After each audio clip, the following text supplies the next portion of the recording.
The sky darkened over the small town of Riverdale as clouds gathered for an afternoon storm. Bill Clark stood at his classroom window, watching his students file out into the hallway. The final bell had rung, ending another day of teaching history at Riverdale High School. 10 years ago, he had been a military strategist with the rank of major. Now he taught teenagers about wars from long ago. "Have a good weekend, Mr. Clark," said a student as she left. "You too, Sophia," Bill replied with a smile. Bill packed his papers into his worn leather bag. The news played quietly on his computer. More budget cuts to what remained of the military. Most countries had been reducing their armed forces for nearly 20 years now. The money went to schools, hospitals, and renewable energy instead. Bill sometimes wondered if that made the world safer or more vulnerable. Across town, Olivia Mendez adjusted the settings on her homemade radio telescope. The backyard of her small house was dominated by the dish she had built from scrap parts and modified satellite equipment. Her neighbors thought she was strange, but Olivia didn't mind. She had loved space since she was a little girl. "Come on, give me something interesting tonight," she muttered, typing commands into her laptop. The speakers connected to her equipment usually produced only static or the regular pulses of known celestial objects. Tonight was different. A pattern emerged from the noise, 3 short bursts, 3 long ones, 3 short again. It repeated exactly the same way. Olivia froze. This wasn't a natural signal. It was too perfect, too regular. Her hands trembled as she began recording the transmission and running it through analysis software she had written herself. The signal continued for 17 minutes before stopping. Olivia stared at her screen, heart pounding. The pattern was complex but definitely artificial. She picked up her phone with shaking hands and called Dr. Alan Peters at the university where she worked as a lab technician. "Dr. Peters, I think. I just received a signal from space, and I don't think it's one of ours." 3 days later, observatories around the world confirmed Olivia's discovery. The signal was coming from an object moving toward Earth. Scientists and government officials debated what to do. Some wanted to send a response. Others thought it was too risky. In the end, they transmitted a simple mathematical sequence. Earth's way of saying, "We hear you, we understand numbers too." The response came faster than expected. Images began to appear on receiving stations worldwide. The aliens looked somewhat like tall, thin humans with gray-blue skin and large eyes. They communicated through a series of symbols that linguists worked day and night to understand. Greg Patterson watched the news about the aliens from the sheriff's office in Riverdale. As the town's sheriff for 15 years, he had seen plenty of strange things, but nothing like this. "What do you think they want, Sheriff?" asked his deputy, Sam. Greg cleaned his hunting rifle as he considered the question. "Same thing anyone wants when they visit somewhere new, I suppose. To see what's there." 2 weeks after first contact, the aliens sent a message saying they would arrive in Earth orbit to establish formal relations. The world held its breath as massive ships appeared in the sky. They were beautiful in a frightening way, sleek curved vessels that glowed with soft blue light. The aliens called themselves the Zarkanians. Their first video transmission showed their leader, a tall figure with elaborate markings on his face. "People of Earth," the translation read, "we have observed your world and find it suitable. We offer you the opportunity to join the galactic hierarchy under our protection." World leaders met in emergency session. The offer didn't sound like friendly diplomacy. It sounded like a demand. Bill Clark watched the news with growing concern. The Zarkanian ships positioned themselves over major cities. Their diplomatic terms required Earth to provide resources and accept Zarkanian authority. When Earth's representatives asked for time to consider, the alien commander seemed annoyed. "Your primitive civilization has until your sun rises over your eastern continent," the message stated. That night, Olivia's equipment detected massive energy spikes from the alien ships. She called Dr. Peters again. "Something's happening," she said. "They're powering up weapons systems." Before dawn, the Zarkanians attacked. Precision strikes hit military bases, government buildings, and communication centers worldwide. The few military jets that managed to take off were swatted from the sky like flies. In Riverdale, people gathered in the town square, watching the distant flashes of light from strikes on the nearby Air Force base. Sheriff Patterson ordered his deputies to start organizing emergency supplies. "I want a full inventory of food, medicine, and fuel," he told them, "and find out who in town has generators." Bill Clark arrived at the square, pushing through the crowd to find the sheriff. "Greg," he called, "we need to talk." They moved away from the crowd. Bill spoke quickly and quietly. "This isn't a random attack. They're using classic military strategy. Take out command centers, communications, and defensive capabilities first. They're planning a ground invasion." Greg frowned. "How do you know?" "Because it's what I would do. Cut off the head, then move into secure territory with minimal resistance." The town's emergency radio crackled. A nationwide broadcast from what remained of the government confirmed Bill's fears.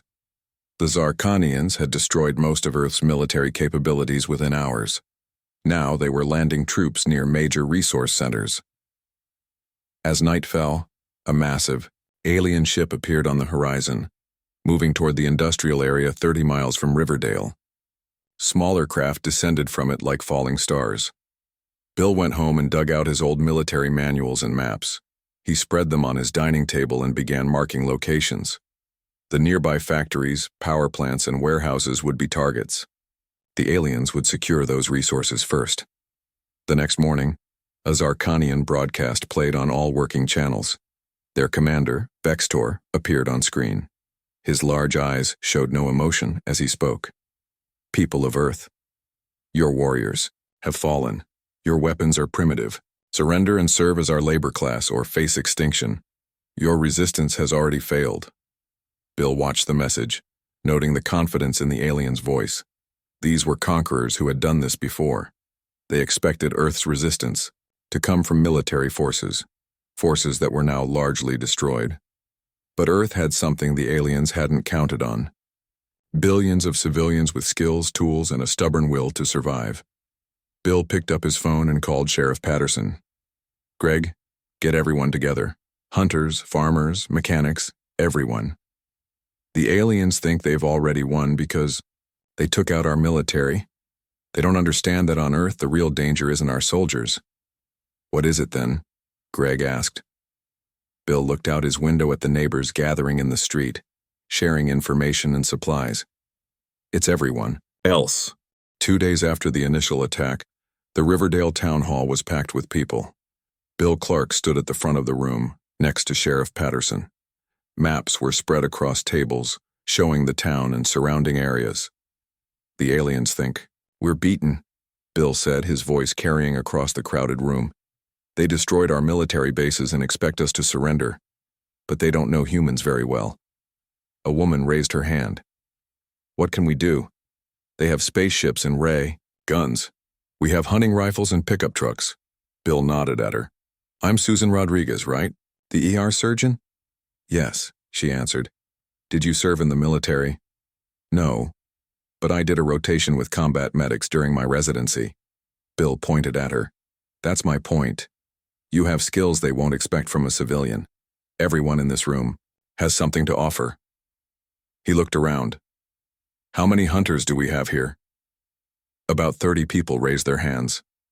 "How many mechanics? Construction workers? Chemists?" More hands went up. "The Zarkanians expect organized military resistance.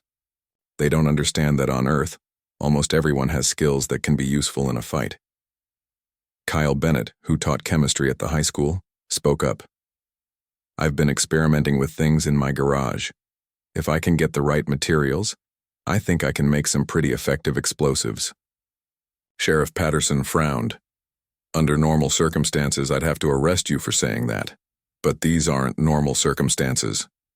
Diane Warren, a young woman known locally for winning drone racing competitions, raised her hand. "My racing. Drones are fast and can carry small payloads. They could be useful for scouting or maybe even small attacks." Martin Fletcher, a big man who operated heavy machinery at the construction site outside town, nodded. "My bulldozer could do some serious damage if one of those alien craft landed nearby." Bill looked around the room with growing hope. "This is happening all over. I've been in contact with other towns using ham radios. The internet is down, but people are finding ways to communicate. Everyone is organizing just like we are. The meeting lasted for hours as they formed teams based on skills and began planning. Hunters would serve as scouts and snipers. Anyone with medical training would set up field hospitals in hidden locations. Engineers and mechanics would work on modifying vehicles and creating weapons. 3 days later, the first Zarkanian patrol entered the outskirts of Riverdale. 4 tall aliens in sleek armor moved cautiously down the main street, weapons ready. They seemed to glide rather than walk. Their helmets covered their faces completely with glowing blue visors. They found the town apparently deserted, no humans in sight. But they were being watched. Bill and Greg observed from the second floor of the hardware store. Diane's drone hovered silently above the aliens, streaming video to tablets around town. In basements and attics, behind fences and in drainage ditches, the people of Riverdale waited. They're scanning buildings, Bill whispered, watching through binoculars. Looking for life signs. The alien patrol approached the gas station at the edge of town. As they passed the repair garage, Martin Fletcher started the engine of his bulldozer. The loud noise made the aliens turn, raising their weapons. Martin didn't hesitate. He crashed through the garage door at full speed. The massive metal blade of the bulldozer lowered. 2 aliens were caught by surprise and crushed against the gas pumps. The other 2 fired their weapons, but Martin had reinforced the bulldozer's cab with steel plates. The energy blasts left black scorch marks but didn't penetrate. Before the remaining aliens could retreat, shots rang out from 3 different buildings. Greg Patterson had positioned the town's best hunters in hidden spots. The aliens' armor was tough but not invincible. After several direct hits, they fell. "Move in," Bill called into his radio. Teams rushed forward to collect the alien. Weapons and technology. Susan Rodriguez directed people to carry the alien bodies to her makeshift lab in the veterinary clinic. "I need to understand their biology," she explained. "Know your enemy." Kyle Bennett examined the alien weapons with careful hands. "Amazing technology. But I think I can figure out how they work." News of Riverdale's victory spread quickly through the patchy communication network that was forming between towns. Soon reports came in of similar successes elsewhere. A group of farmers in Iowa had used crop dusters to drop homemade explosives on an alien landing craft. In Colorado, miners had collapsed a mountain pass on an alien patrol, burying them under tons of rock. Not all encounters ended well for the humans. The aliens had superior technology and were trained warriors, but they were fighting on unfamiliar terrain against enemies who appeared and disappeared like ghosts. A week after the first patrol was defeated, a larger Zarkanian force approached Riverdale. This time, they came with a hovering tank-like vehicle and a dozen soldiers. Bill gathered his team leaders. "They're taking us seriously now, we need to adapt." Diane showed them footage from her drone. "Their vehicle has some kind of energy shield. Bullets won't penetrate it." Kyle nodded excitedly. "But I've been studying their tech. The shields operate on a specific frequency. If we could disrupt that frequency, could we use radio equipment for that?" Olivia asked. "I could modify my radio telescope to emit powerful signals." "That might work," Kyle said. "We need to try." The plan came together quickly. As the alien force approached, Olivia activated her modified equipment. The high-powered radio waves she broadcast matched the frequency Kyle had identified. The effect was immediate. The energy shield around the alien vehicle flickered and failed. Before the Zarkanians could react, hunters positioned in the surrounding woods opened fire. At the same time, 3 pickup trucks modified with steel plates crashed into the vehicle. From different directions, the battle was fierce but brief. When it ended, the humans had suffered losses, 3 dead and 7 wounded. But all the aliens were defeated, and their vehicle was captured mostly intact. News of the victory spread further. More importantly, so did the information about disrupting the shields. Towns and cities across the world began targeting alien vehicles with modified radio equipment. On the outskirts of town, Susan Rodriguez worked tirelessly treating the wounded. Bill visited her makeshift hospital bringing supplies. "How are they?" he asked. Susan wiped sweat from her forehead. "They'll live. We're learning fast how to treat these new types of injuries." Bill nodded. The aliens are learning too. They'll adapt their tactics. So will we, Susan said firmly. I was never a soldier, but I've dealt with emergencies my whole career. Humans are good at handling the unexpected. Bill looked at the determined faces around him. Ordinary people doing extraordinary things. The Zarkanians had expected to crush Earth's military and face minimal resistance.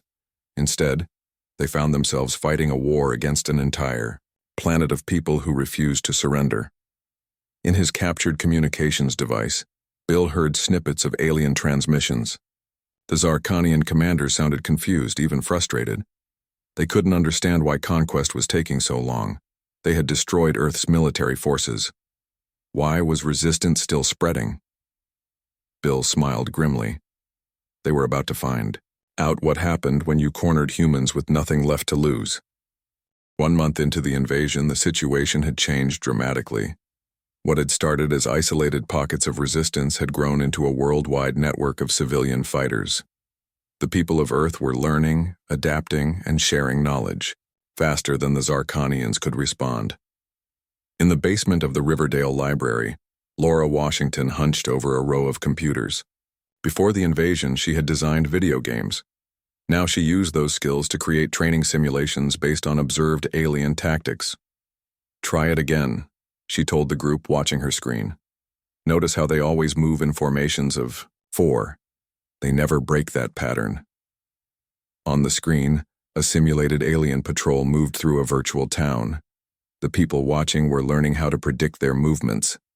Bill Clark nodded as he watched. Good work, Laura. These simulations are helping our fighters understand alien tactics. Laura smiled tiredly. Gaming experience finally paying off. Who knew all those hours would save the world? Across town, Frank Miller worked in his auto repair shop. The floor was covered with alien technology salvaged from downed craft. Frank had discovered something important by accident. When testing a modified car stereo near captured alien equipment, he noticed the equipment malfunctioned. It's the frequency, he explained to Bill and Sheriff Patterson. Their shields can't handle certain radio waves. And guess what? Regular car parts can produce those waves if modified correctly. Bill looked at the devices Frank had built. How many can you make? With help? Dozens. Maybe hundreds. Start production immediately. And write down the instructions so we can share them with other towns. Communication between human resistance groups had become essential. When the aliens destroyed the internet and cell networks, humans turned to older technologies. Ham radios, modified CB radios, and even physical messengers carried information between communities. Nicole Taylor had found an unexpected role in this new world. Before the invasion, she had been a social media influencer with millions of followers. Now she used her communication skills to coordinate between resistance groups. We just got word from the East Coast, she told Bill, pointing to a map covered with notes and markers. They've had success using fishing boats for surprise attacks on alien patrols near the water. Good. Add it to the bulletin, Bill said, referring to the collection of tactics and information Nicole compiled and distributed. The Zarkanians were struggling to understand what was happening. Commander Krastor stood in the control room of his ship, looking at reports of losses across the planet. How is this possible? He demanded of his officers. We destroyed their military. These are just civilians. That appears to be incorrect. Commander, his second-in-command replied. Our intelligence was flawed. These humans do not distinguish between civilian and warrior as we do. They all fight. Krastor slammed his fist on the control panel. It makes no sense. They use primitive technologies against our advanced weapons. They have no proper command structure, no unified strategy, yet they keep winning battles. They adapt quickly, the officer said. Each time we adjust our tactics, they find a counter within days. They share information too efficiently. On the ground, humans were indeed adapting. In Riverdale, Kyle Bennett had been studying the power sources from captured alien equipment. He discovered that the Zarkanian technology was vulnerable to electromagnetic pulses. The problem is generating a strong enough EMP without proper equipment, he explained to the town council. What do you need? Bill asked. Parts from microwave ovens, car batteries, and some specific electronic components. Sheriff Patterson stood up.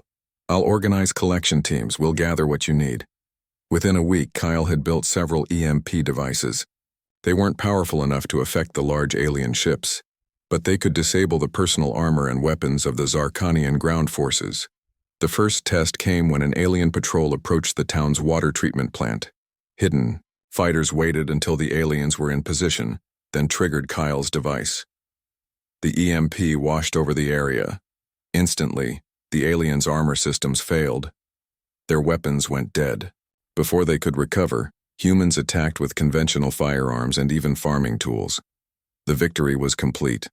No human casualties, and 6 alien warriors captured along with their equipment. Word of this new weapon spread quickly through Nicole's communication network.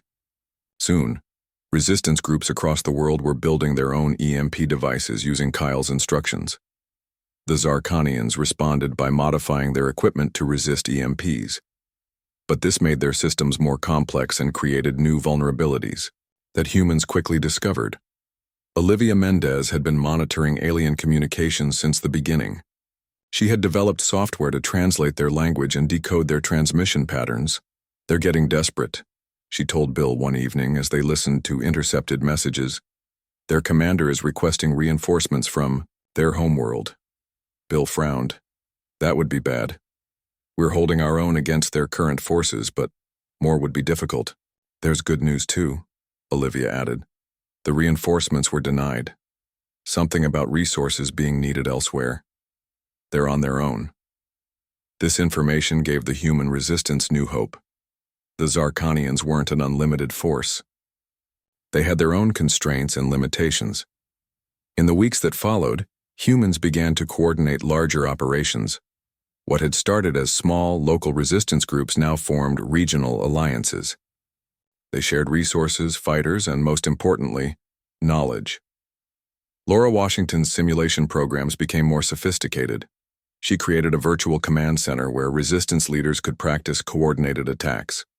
Frank Miller's shield-disrupting devices were mass-produced in auto shops across the country. Kyle Bennett's EMP technology evolved to affect larger alien systems. The Zarkanians found themselves increasingly confused and frustrated. Their training had prepared them for conventional warfare against organized military forces. Nothing had prepared them for fighting an entire species of resourceful individuals who treated warfare as a problem to be solved through innovation. Commander Krastor sent an urgent message to the Zarkanian High Command. These humans are not following acceptable warfare protocols. Every civilian is a potential combatant. They repurpose their everyday technology to fight us. They have no central command structure we can target. Request immediate tactical guidance. The response came days later. Continue mission. Adjust tactics as needed. Failure is not acceptable. Krastor stared at the message in disbelief.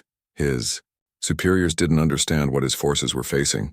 The humans were not just fighting back, they were winning. And they were doing it with tools and technologies that the Zarkanians had dismissed as primitive. Outside his ship, as if to emphasize this point, an explosion rocked the landing bay. A group of humans had converted an ordinary fuel truck into a massive bomb. The damage was significant. As alarms blared, Krastor made a decision. If the High Command wouldn't listen, he would have to find another way to deal with these unexpectedly dangerous humans. If they didn't fight like a proper military, then perhaps the Zarkanians needed to stop fighting like one as well.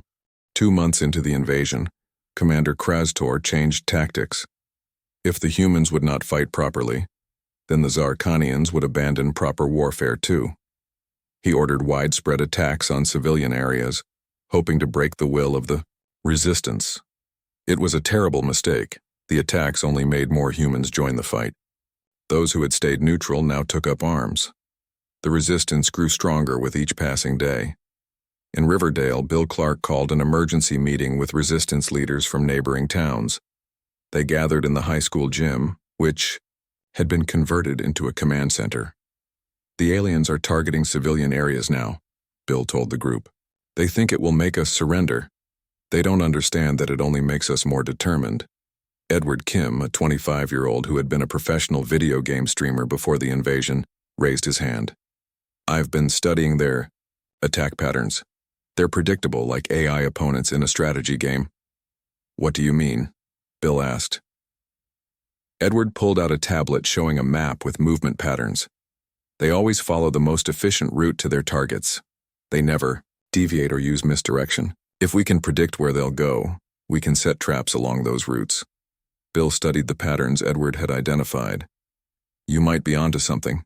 How did you figure this out? Edward shrugged. I played competitive strategy games 8 hours a day for years. Recognizing patterns is what I do. Bill nodded, impressed. Work with Laura on this. If we can predict their movements, we can hit them where they don't expect it. Vanessa Jackson, who had been a park ranger before the invasion, spoke up next. I know the forests and mountains around here better than anyone.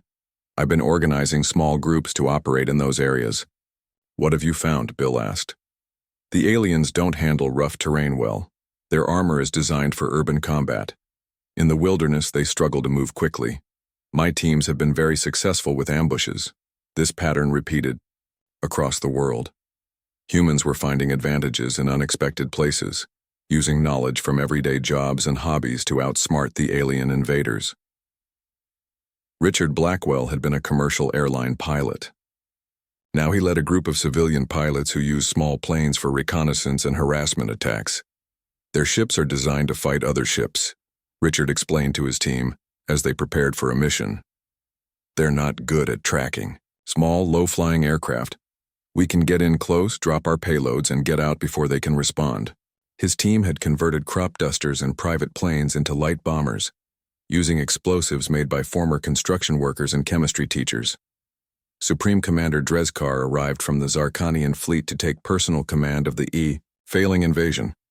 He was taller than the other aliens, with ceremonial markings covering his face. His reputation for ruthlessness was well known among his own kind. This situation is unacceptable, he told Commander Krastor as they stood in the command center of the main ship. How can primitive beings with primitive technology defeat our elite forces? Krastor showed him the battle reports. They don't fight like any species we've encountered before. They have no formal military structure for us to target. Every human seems capable of becoming a warrior when needed. Drezkar studied the reports, with growing anger. Then we will destroy them all. Prepare the orbital weapons, we will burn their cities to the ground. The Zarkanians began bombarding major population centers from orbit. Millions died in the first wave of attacks.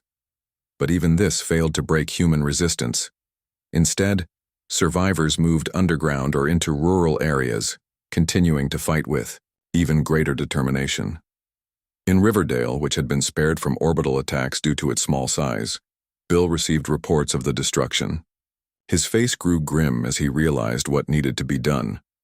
We need to capture their communications hub, he told his team. If we can access their tactical network, we might find a weakness in their fleet. The nearest communications hub was in a captured military base 50 miles away. It was heavily guarded by alien forces. Attacking it directly would be suicide. Edward Kim suggested a different approach. In gaming, when you can't beat an opponent head-on, you use misdirection. We make them think we're attacking from one direction, then hit them from another. Bill nodded. Go on. We need 3 teams. One to create a distraction that draws their forces away, another to approach from the opposite side, and a third to infiltrate while they're confused. The plan was risky, but their best option. Sheriff Patterson led the first team, using modified trucks and homemade explosives to attack the western perimeter of the base. Vanessa Jackson's wilderness fighters approached from the east, using the forest for cover. Bill led the infiltration team, including Edward, Laura, and Kyle. As the attack began, Sheriff Patterson's team created a massive distraction. They used Frank Miller's shield disrupting devices to disable the perimeter defenses, then attacked with everything they had. The Zarkanians responded by sending most of their forces to counter this threat. From the east, Vanessa's team began their own attack, further dividing the alien defenders. In the confusion, Bill's small team slipped through a drainage tunnel that Edward had spotted on old base plans. They reached the communications hub with minimal resistance. Kyle used an EMP device to disable the internal security, and Laura quickly began working on the alien computer systems. "Can you access their network?" Bill asked. Laura nodded, her fingers moving rapidly over the alien interface. "Their security is good, but their systems are logical. It's not that different from breaking into a game's code." After several tense minutes, she smiled. "I'm in. I have access to their tactical network." What they discovered changed everything. The Zarkanians' main fleet was not as large as they had feared. Most of their forces were committed elsewhere in the galaxy, fighting another species. Earth had been considered an easy conquest, requiring only a small portion of their military might. Even more importantly, Laura found the command codes for the fleet's defense systems. "If we can broadcast these codes on the right frequency," she explained, "we might be able to temporarily disable their shields." The team escaped with the valuable information, though not without losses. 2 of their members were killed covering their retreat. Back in Riverdale, Bill shared the intelligence with resistance leaders worldwide using Nicole's communication network. For the first time, humans had access to the Zarkanians' battle plans and weaknesses. "They think we're beaten," Bill told the assembled group. "They don't understand that humans are most dangerous when we're cornered. But now we have something. They don't expect knowledge of their systems and tactics." Resistance leaders developed a coordinated global strategy. If they could disable the shields of the main fleet, Earth's remaining conventional weapons might be able to cause significant damage. It would require precise timing and coordination on a scale they had never attempted before. As they prepared for what might be their final stand, Bill received a message from the captured communications hub. Olivia had maintained access to the system and intercepted a transmission from Supreme Commander Drezkar to the Zarkanian High Command. "These humans have proven unexpectedly resilient. Request permission to use final measures." The response chilled Bill to the bone. Permission granted. If Earth cannot be conquered, it must be cleansed. Time was running out. The humans would have to strike first or face extinction. The final battle for Earth began at dawn. Across the planet, resistance groups prepared to execute the coordinated plan. They had one chance to defeat the Zarkanian fleet before the aliens used their final measures to destroy all life on Earth. In Riverdale, Bill Clark addressed the fighters gathered in the town square. Their numbers had grown from a few dozen to nearly 1,000 as people from surrounding areas joined the resistance. "Today we fight not just for our town or our country, but for our entire world," Bill said. "The Zarkanians think they're facing a beaten planet. They're wrong. They're facing humanity at its most determined." The plan required precise timing. At exactly noon, resistance groups worldwide would use Laura's codes to temporarily disable the shields of the alien fleet.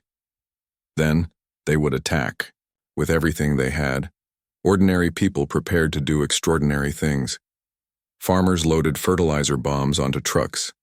Construction workers modified bulldozers into makeshift tanks. Amateur drone pilots prepared swarms of modified devices carrying small explosives. In a field outside town, Richard Blackwell briefed his pilots. "Remember, once their shields drop, aim for their engine exhausts. That's their weak point." His fleet of small planes had grown to include everything from crop dusters to private jets. Each was loaded with weapons made from everyday materials. Kyle Bennett had been working non-stop to produce enough EMP devices for the assault. "These won't work for long," he told the team leaders. "Maybe 30 seconds. Make them count." Diane Warren had trained hundreds of drone operators. Her racing drones, now armed with explosives, would be the first wave of the attack. "Get in fast, hit your targets, and get out," she instructed her teams. At the command center, Olivia monitored alien communications. "They're gathering their fleet in the upper atmosphere," she reported. "They're preparing for their final attack." On the main Zarkanian ship, Supreme Commander Drezkar watched Earth with cold eyes. "Commence the cleansing protocol," he ordered. "This planet has proven too troublesome to conquer." Commander Krastor hesitated. "Supreme Commander, our studies indicate this planet has valuable resources. Complete destruction seems... Are you questioning my orders?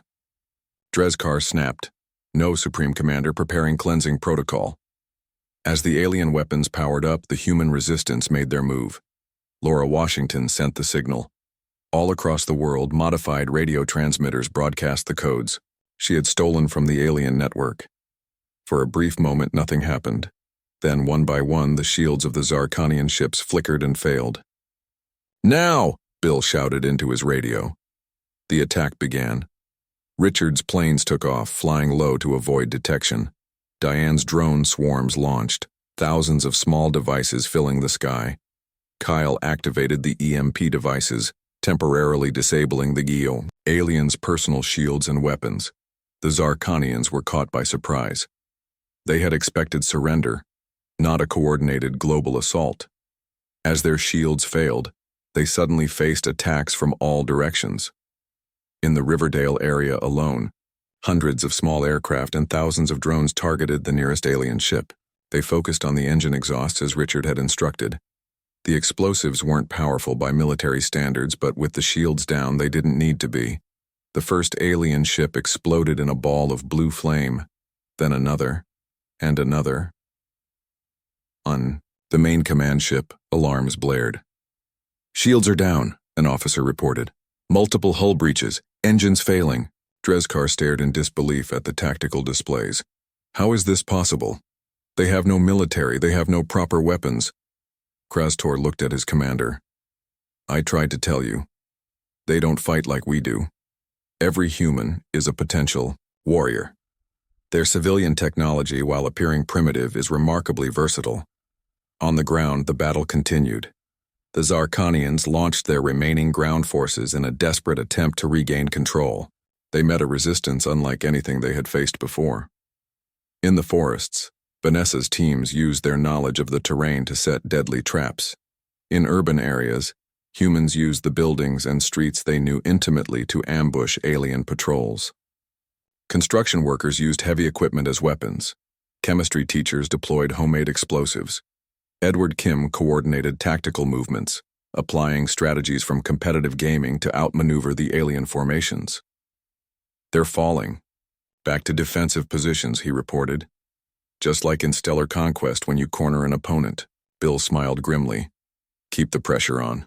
Don't give them time to regroup. Hours into the battle, the tide had clearly turned.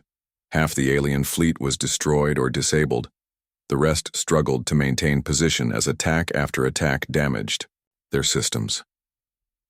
In a final desperate move, Supreme Commander Drezkar ordered his remaining ships to target Earth's major cities with orbital strikes. But before they could fire, their weapons systems failed. Laura's team had discovered one final weakness in their code and exploited it. It's over, Bill said, as he watched the alien flagship begin to fall from the sky, its engines dead. They've lost. As the Zarkanian command ship crashed in an unpopulated area, Drezkar recorded his final report to the High Command. The humans possess no dedicated warrior class because every human is a potential warrior. Their civilian technology, while appearing primitive, is versatile beyond comprehension. Most critically, we failed to understand that on this world, the distinction between civilian and soldier does not exist when their planet is threatened. I recommend no further attempt to conquer Earth. The cost would be too great. The surviving alien ships retreated from Earth orbit, abandoning their ground forces. Without support from the fleet, the remaining Zarkanians on the surface were quickly defeated. In the months that followed, humans studied the alien technology they had captured. They learned that the Zarkanians were part of a larger galactic community, one that had been watching Earth from afar. News of the Zarkanian defeat spread throughout the galaxy. Earth gained a reputation as the planet where civilians defeated the most feared military force in the known universe. 1 year after the invasion, Bill Clark returned to teaching history at Riverdale High School. His class had a new section now, the story of how ordinary people saved their world. The aliens made one critical mistake, he told his students as they sat in the rebuilt classroom. They thought that because we weren't all soldiers, we wouldn't know how to fight. They didn't understand that humans don't need to be warriors by profession to defend what they love. In space, other alien civilizations took note of Earth's victory. Many reconsidered their own plans for the small blue planet. The humans had proven themselves to be far more dangerous than anyone had expected. A new saying spread among spacefaring species. Beware the planet where everyone is a potential soldier. Beware Earth.